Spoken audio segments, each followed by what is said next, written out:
Welcome to a new edition of Harness Central. I'm Harold Howe. We're here in London, Ontario at what used to be Western Fair. I guess you're called the Raceway at Western Fair District.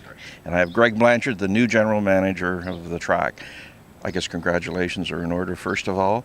But I'm going to ask you a question here that I was asked when I started the Harness Edge. You're coming in to this position, possibly the most volatile time in the history of horse racing in Ontario. And I had one person say to me, "Are you nuts?" Have you had any of your counterparts question your move?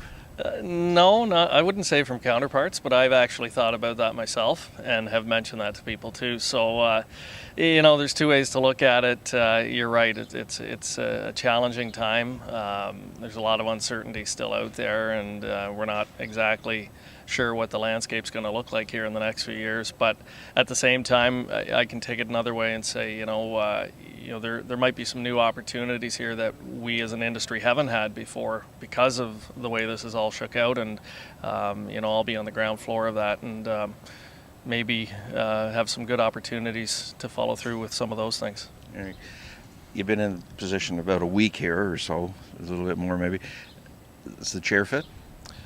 So far so good, but we're at our downtime right now. We've finished our live racing season, but with the things that are going on outside of racing right now, i.e. the panel report that's coming out and whatnot, and with another live racing season on the horizon, there's a lot to do. And another important order of business for me right now is to find a replacement in the announcer's booth as well, and we'll be starting that soon. Your boss, Hugh Mitchell, was interviewed by myself whenever that panel report came out a week ago or whatever, and he tends to look at things very optimistically, at opportunities and whatnot. You said this is a downtime for you guys. Given that the report is just a report at this point, it's not cast in stone or whatever, what moves are you making to try and be ready for whatever? Well, that's the difficult part, and I honestly haven't had a chance to really dig too deeply into the report yet. I'm going to have another look at it, and we as a company will be coming out with, I'm sure, a statement here in the next couple of days and on our thoughts on it. But I'm a lot like you in that I tend to look at the glass half full, and there's two ways to look at things. I tend to try and take the optimistic approach, and I hope that after a tumultuous year, that there are going to be some opportunities and that we'll be well positioned to take advantage, whatever they might be. It's hard to plan definitively right now, but I think we're in a good spot where we can react and adapt to whatever happens. Well, here at London, you do know what days you are racing till Christmas, and you open up in the fall and whatnot. Do you know, though, what kind of purse structure you're going to be able to offer? I don't know definitively at this point. I'm anticipating something similar to what we had, and that's what I've been led to believe. So I hope that's the case. We were satisfied. The last couple of months we raced, there was uncertainty going into both of those months. We ended up picking up additional dates in May, which was something different from the last few years, and it worked out well. We had a really good month, and we were able to maintain basically the same purse level we had all season. So if we could do that short term, I'd be happy with that. Western Fair is probably the track that's got as much or more tradition than any other in the country. It stayed true to live horse racing, and that's the thrust that this panel report seems to be pushing. But one of the things that's led to some discussion is their suggestion that perhaps there should be no more standardbred racing at Woodbine. You were at one point employed at Woodbine. Can you get your mind around harness racing having no live presence in the true Toronto market?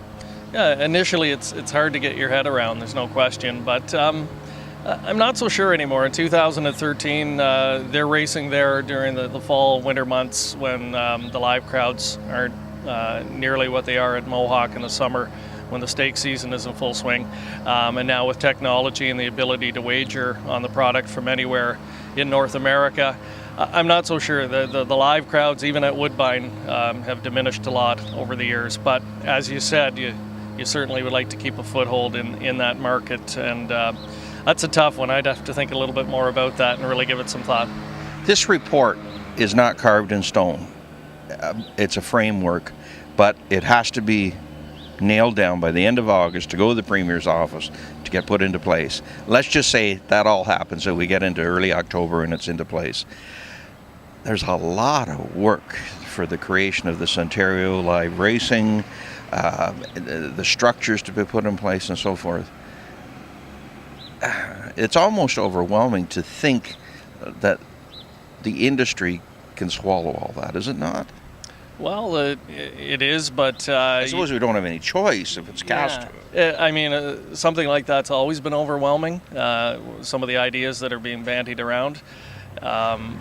This is the only way, frankly, that some of these things were ever going to happen. It took this to kind of give the industry the massive jolt to do this, and the wherewithal to have to pull together and try and do it. So, I don't like the way things unfolded in the last year any more than anybody else, but here we are. There's going to be a new reality, and we're just going to have to adapt and be ready to go when the changes are put into place. And for me here, I'll be a little bit behind the scenes, and my focus will be, when live racing starts here, let's put the best product out on the track that we can again, and like we have in the last couple of years, I think, where we've done well, and continue that momentum. Okay. Greg, good luck in the new post. I know you do well, and thanks for your thoughts. Thank you, Harold. Harold Howe with Greg Blanchard, giving you the Harness Racing Edge.